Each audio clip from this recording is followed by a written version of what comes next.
This is 1036. I'm Portia Young. A reshoring renaissance is underway in the United States and here in Wisconsin, bringing manufacturing back home. In partnership with the Milwaukee Journal Sentinel, 1036 is taking a look at how this is impacting companies and communities in our state.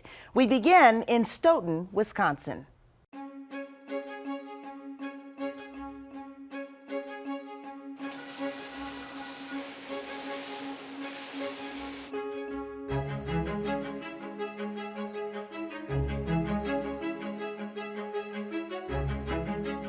Stoughton Trailers has been around since 1961.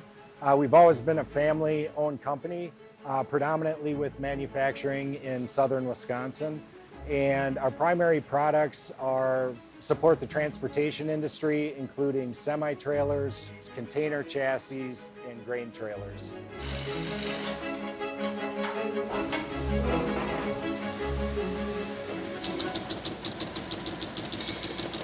In the late 90s, early 2000s, we were one of the largest manufacturers in North America of intermodal containers and chassis.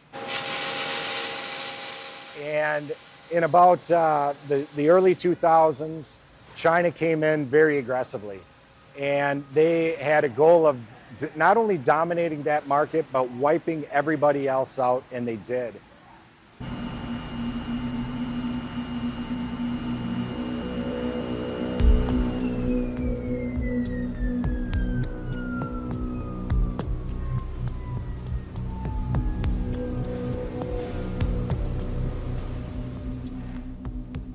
Stoughton Trailers CEO Bob Welling clearly remembers what it was like back in 2007 to lay off hundreds of workers and shut down their plant in Evansville, Wisconsin.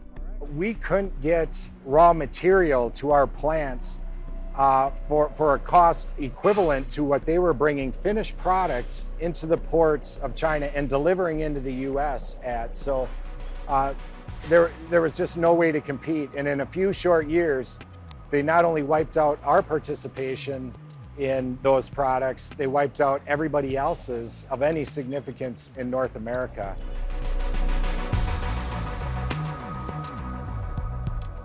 It's frustrating. It's this strong superpower on the other side of the world that isn't playing by the international trade rules and regulations. We live right in the communities, and when you have those layoffs, just seeing how it's significantly impacted them, and it's your friends, it's your neighbors, it's the people you've worked with for a number of decades, and being in a spot where you have to let them go, it's disappointing, and it makes you want to fight back. And fight back they did. A coalition of U.S. companies, including Stoughton Trailers, filed a complaint with the U.S. International Trade Commission that Chinese competitors were selling trailer chassis in the United States for below the actual cost, a trade violation known as dumping. It was April 11, 2021, when Welling stood alone inside that idle Evansville plant and got some important news. My phone started to vibrate. And at that time, I was waiting for an update from our team in Washington, D.C., our legal team that was waiting for the vote from the International Trade Commission on our anti-dumping countervailing duty case. And it was just a real quick, short sentence that we were successful on a unanimous vote with the ITC. And it was just such a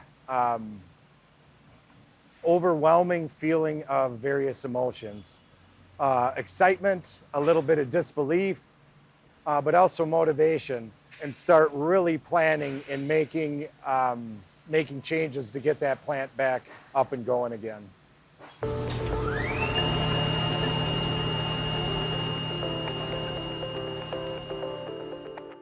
The April ruling from the U.S. International Trade Commission became a seminal moment in an industry trend called reshoring, which is the return of work from overseas for reasons that can include trade wars and tariffs. In some cases, companies have moved work back after taking it overseas.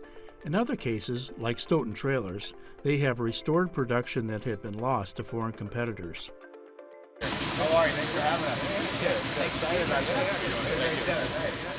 Former U.S. Congressman Mike Gallagher, a Republican from Ellaway in northeast Wisconsin, served as chair of the House Select Committee on Competition with China. During a visit to the company back in August 2023, Gallagher praised Stoughton Trailers for standing up to Chinese competitors.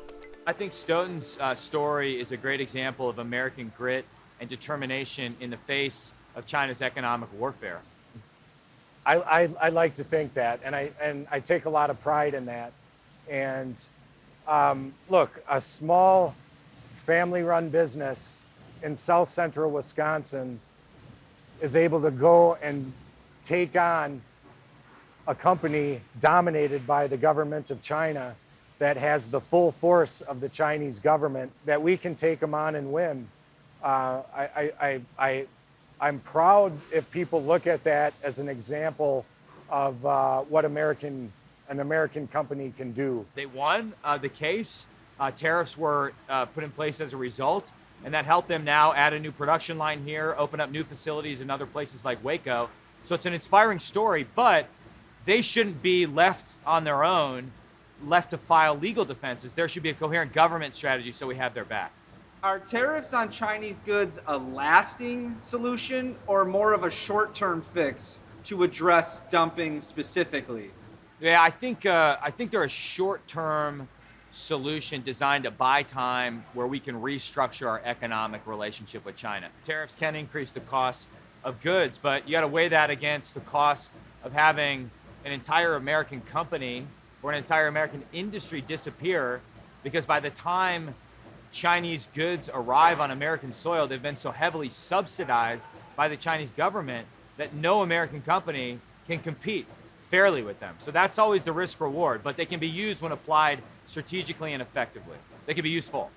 Reshoring has been accompanied by other trends, such as factory automation and hiring people from other places due to local worker shortages. The biggest shift is it's gone from really physical labor to much more automation, right? That physical labor has been replaced with a more mental labor on programming, on running robots, on setting up material control systems and automation, and a drive to do things easier, but also raise that quality level. We've had such fast growth, we've had to kind of go outside of the current market to keep up with that growth. That doesn't mean we're not hiring local workers. It's a mix of both. We've had up to 250 employees that we've transferred from Puerto Rico. So there was a lot of people from Puerto Rico with the hurricanes and some of the development in that country that were looking to come to the mainland and work. 25-year-old Alfredo Orengo is one of those workers. When the hurricane came, our house, the roof came up and it damaged everything on the inside, the living room, the bedroom and everything. When I got here, I didn't know anything about trailers. I'm a production supervisor. I'm in charge of the front line, so you're gonna see how we build the entire wall. With this job, I bought my dad 2 brand new cars, improving their house and everything. I put a new roof on it. So yeah, it's been nice. Hi guys, how are you doing? Wallene says he can repeat Alfredo Orengo's success story for the next generation of workers coming from Wisconsin's technical college system. We have a strong investment in our people, and it's not just training them on how to weld, but it's training them on lean manufacturing, Six Sigma, black belt, green belt certifications, and other areas. And the technical colleges have been very key in that. Wallene agrees that China is still considered the factory of the world, but knows that his company's strong sense of American pride will keep manufacturing thriving in Wisconsin and elsewhere in the United States. They are out to dominate. They are out to not just beat, but crush and eliminate the competition. If we can't build it ourselves, and something escalates, whether it's another COVID or something worse globally, where are we going to get everything, right? We don't have to be 100% self-sufficient as a country, but we need to be self-sufficient at a core level on many critical items. Because if we don't have that, that's a security threat to everybody that lives in the United States. So you see some of the American flags around the plant. You get a pride in a sense of we can compete with them. We can fight back and we can build it better than they can. And you get angry, you get protective, and you're ready for that fight. Next time, 1036 profiles a Sussex company that's found a way to bringing it home.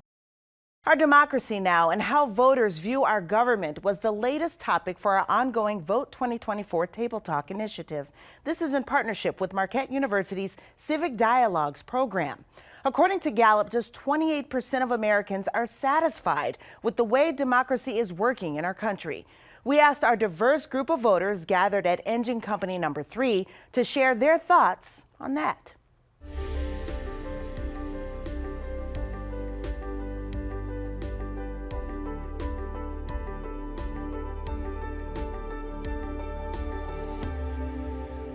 I think a lot of that is individual and plural and communal. If I think about, how my government is working for me, what connections I have, how I'm feeling, how are my rights being protected or represented, that's a whole different conversation than if I'm talking about the state of Wisconsin or the community at large or other communities that are out there. So I'm always interested in polling questions like that when it comes to just how positive my democracy is based on my personal life and then linking it to my economics or my social well-being or other things. And then do I care about the rights of others that are out there and about how they're experiencing America the same way that I am? Maybe I do, maybe I don't, depending on that question that's raised that way. What concerns me is how we're reacting to our concerns about democracy. Because I could be a person who says, I'm really concerned about democracy and I see it slipping, but I think the important thing is, what are we doing about it? When I hear that percentage, I think that older generation numbers would have been higher, but right now the younger generations who are becoming more vocal are so fed up with the system. So it may become a process of regression regarding having to almost tear down what has been here because it's just not working anymore. And I think everyone needs to, you're not going to come to an agreement on what democracy is, but you need to be able to come to an agreement on how it can grow and what it should represent, and then build on that, right? And I don't think right now we have a lot of people in power that can help do that. And so that's where I think that percentage comes in. The people with power, who's controlling our democracy? When your figure of 28%, I find a little somewhat shocking.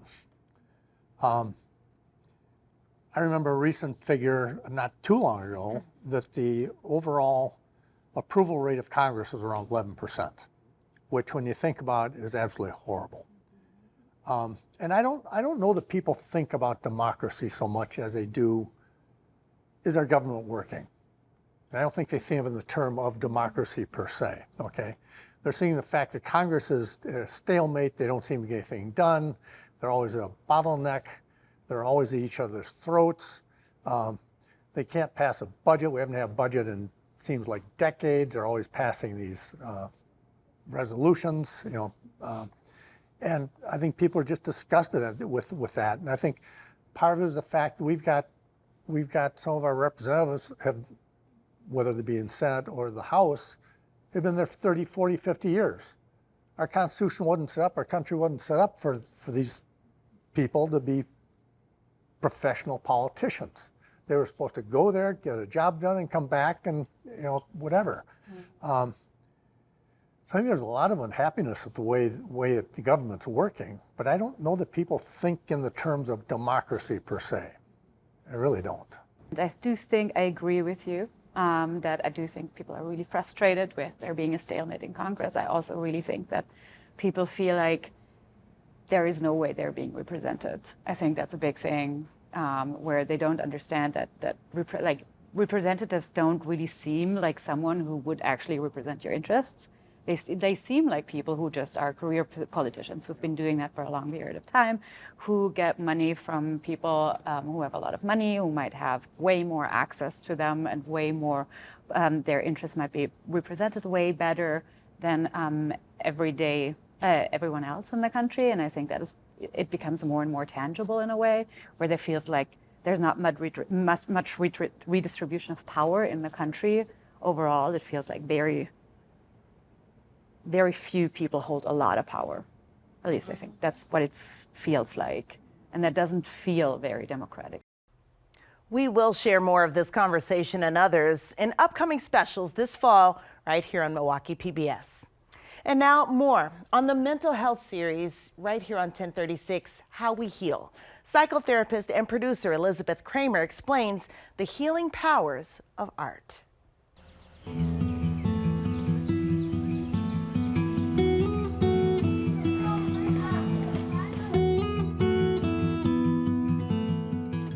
Hi, I'm Andrea Fisher and I'm from Mental Health America Lakeshore. Today we're going to have our hike and then we're going to go into Connie's classroom and we're going to be making a map, a fantasy map, and drawing, because we know that drawing and art make us feel better too, right?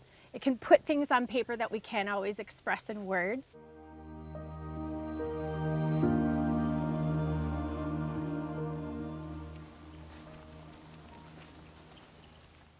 I think those turtles down there would make you all smile, because look at them, they're so cute.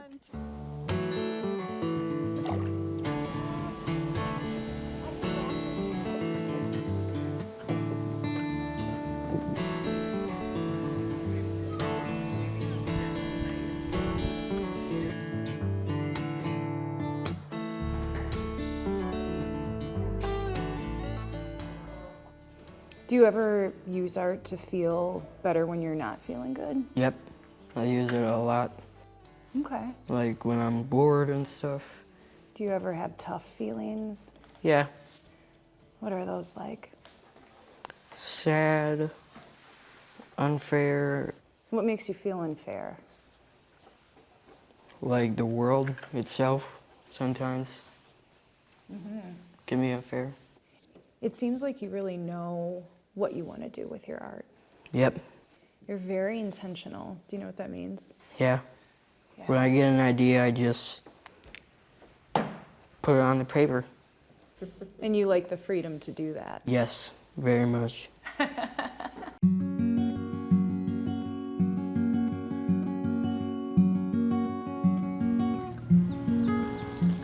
Tell me a little bit about your journey and Camilo's story with adoption and mental health.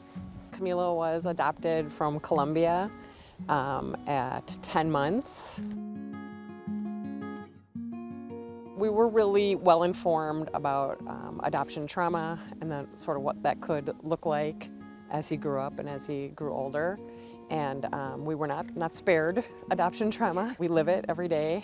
That combined with ADHD, autism, anxiety, all sort of like in a big package. What were some of those things that you feel made a difference in his journey as far as some of the healing modalities? We do a lot of traditional things. We have traditional therapies and therapists and psychiatrists and doctors and medicines. And then we also just try to search for the things that we know he needs. His body needs sensory input. His body needs to move. He needs to exercise. What has it been like watching his journey with art? Well, when he was smaller, I started to worry about his art or like even having fine motor skills. We took him to an occupational therapist because he was the kid at school that broke all the crayons and threw the crayons and sometimes even ate crayons, and other kids were drawing already. And then one day he got a large poster out that I was using for school, and he had a magazine of a train, and he drew this giant train so beautifully. So then we realized that there's like all these these hidden boxes in his brain that just weren't opened yet or didn't know how to open quite yet. And it gave us a lot of hope. What has his journey taught you about mental health? A lot of patience. I think understanding that that everybody's carrying sort of their own weight with them. and just to be understanding.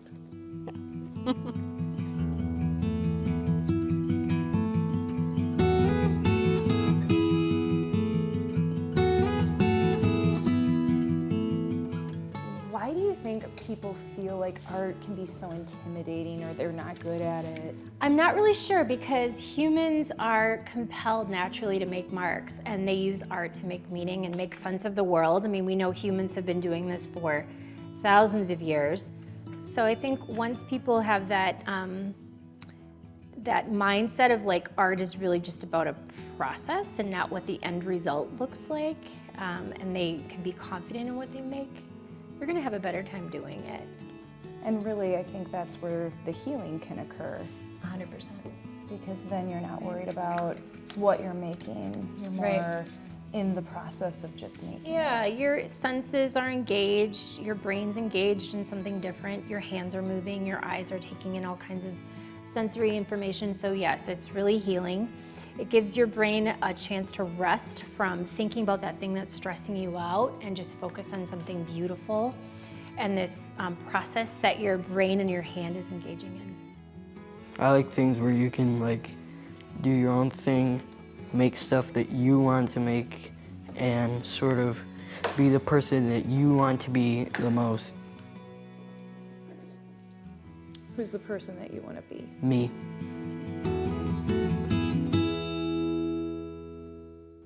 Losing an iconic business in a community can have a huge ripple effect.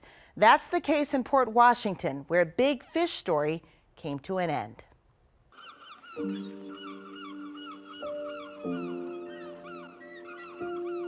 Here in Port Washington, we like to consider ourselves a quaint fishing village on the shores of Lake Michigan.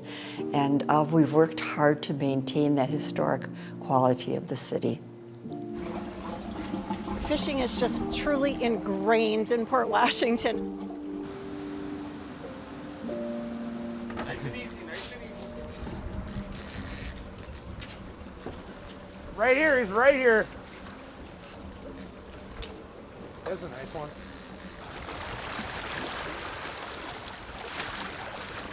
Got one in a boat. Good job, buddy. So Nicky Boy Charters are celebrating this year our 50th anniversary. We've been in business for 50 years, and throughout those 50 years, we have used Ewig Brothers. There's such a good partnership between the boats and the smoking. We can add that special offering at the end of the day that customers can get off the boat, literally walk over there and have that smoked fish done, that quality product that people have come to know so well.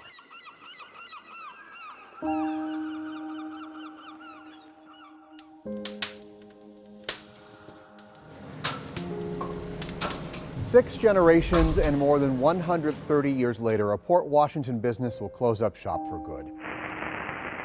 This week, Ewig Brothers, a Port Washington staple, announced its closing. Ewig Brothers plans to close its doors May 1st. Congrats on an incredible run.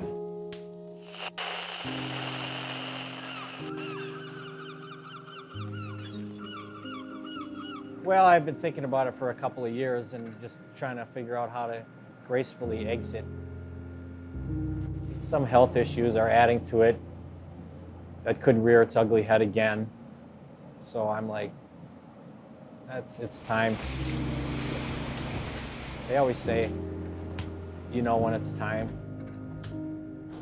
Or it's kind of like you're just kind of running out of gas, you know? Yeah, I had to say I was delivered today, so I had to say goodbye to all my customers. And yeah, it was one girl, she just broke down crying, and it's people that we've delivered to for 20 plus years, you know, or more. So. I was thinking today, I might be the first guy that actually retired. Most of them just died. My dad, my grandpa. Everybody just kept going till they died. I might be the first guy that's actually going to retire. Unfortunately, the whole thing is going to go away too, you know.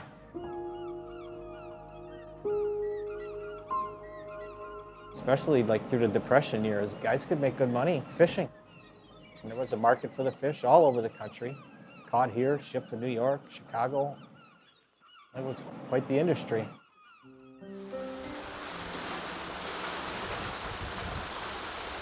I don't know, people are coming in here saying 130 years, but I guess it really hasn't hit me that, I'm breaking this 130-year tradition.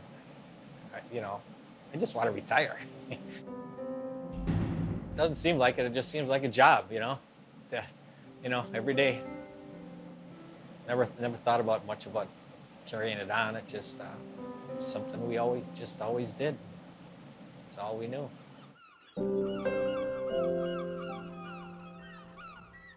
You see people walk in with their children in little carrying things and set them on the floor. Well, some of those little kids are now coming in the store saying, "Why are you closed?" I mean, they've been coming in here with their parents for 30, 40 years. So those little kids we see now aren't going to be as lucky. But unless they can keep a piece frozen for 30 years, I don't know. Nice fatty. It was heartbreaking because, there's such a good partnership between the boats and the smoking. But I am very confident that the charter fishing and the fishing community will endure. It's a special sadness. I think the city has changed. It's had to change. And the history is so rich, it will always maintain here. But that building will be a blank spot, that's hard to replace. There's a part of it that will always be basic Port Washington, but any city has to change to survive.